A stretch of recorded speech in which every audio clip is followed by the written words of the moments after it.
Hi welcome to SR media. ప్రతి ఏడాది కేంద్ర ప్రభుత్వం బడ్జెట్ ప్రవేశపెడుతుంది. రాష్ట్రాలు కూడా తమ బడ్జెట్ ను ఇందుకు అనుగుణంగా రూపొందించుకుంటున్నాయి.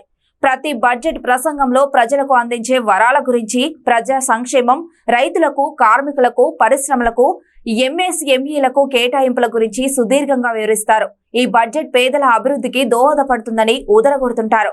కానీ దేశంలో పేద, ధనిక తరగతుల మధ్య అంతరం ఇంకా ఎందుకు పెరిగిపోతున్నది?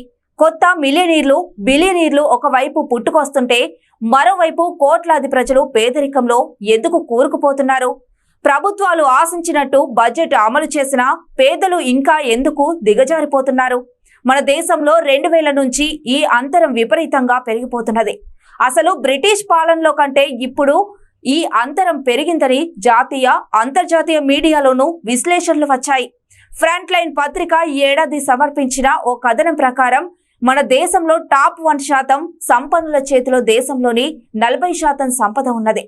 అడుగునున్న 50% పేదల వద్ద దేశ సంపదలో కేవలం 15% మాత్రమే ఉన్నది.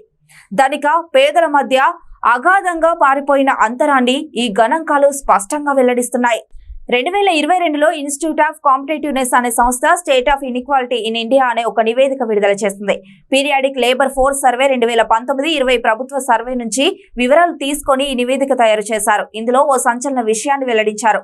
మన దేశంలో 90% మంది నెలకు 25,000 జీతం కూడా సంపాదించడం లేదని ఈ నివేదిక తేటతెల్లం చేసింది. అంటే మీరు నెలకు 25,000 జీతం సంపాదిస్తున్నారంటే దేశంలో ఉన్నత స్థానంలో ఉన్న 10% మందిలో మీరు ఉన్నట్టుగా భావించాలి. కేంద్ర ప్రభుత్వం ప్రవేశపెట్టే బడ్జెట్ లో ఆదాయ పన్ను స్లాబ్లపై ఎక్కువ చర్చ జరుగుతూ ఉంటుంది. ఈ స్లాబ్లతో మధ్యతరగతి ప్రజలకు గొప్ప ప్రయోజనాన్ని అందించిందని సాధారణంగా అధికార పక్షం చెబుతూ ఉంటుంది. కానీ ఈ సర్వే ప్రకారం 90% మంది కనీసం ఈ పరిధిలోకి కూడా రారు. ఎక్కువగా ఉదరగొట్టే ఈ అంశం మెజారిటీ ప్రజలకు వర్తించదని తేలిపోతున్నది.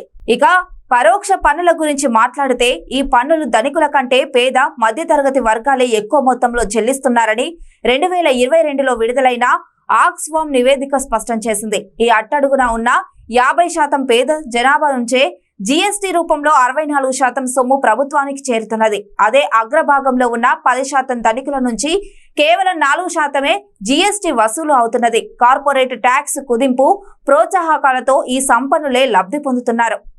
ధనికులకు, పారిశ్రామికవేత్తలకు పన్ను భారం తగ్గిస్తే వారి ద్వారా చాలా మంది ఉపాధి పొంది అది పరోక్షంగా పేద ప్రజలకు ఉపకరిస్తుందనే సాధారణ ఆలోచన ఒకటి ఉన్నది. కానీ ఇది అవాస్తవమని, పేద, ధనికుల మధ్య అంతరాన్ని తగ్గించాలంటే సూపర్ రీచ్లకు పన్ను వేయడమే సరైన మార్గం. ఈ నేపథ్యంలో బడ్జెట్లో పేదరికానికి ప్రభావవంతంగా ఉపయోగించడం లేదని, పేదరికం నుంచి వారిని స్వల్పకాలంలోనే బయటపడేయడం లేదని నిపుణులు అభిప్రాయపడుతున్నారు. అదే విధంగా మరో విషయాన్ని కూడా వారు గుర్తు చేశారు. గొప్పగా ప్రకటించే బడ్జెట్లో కేటాయింపులు జరిపినా ప్రకటించినట్టుగా నిధులు విడుదల జరగవని చెబుతున్నారు.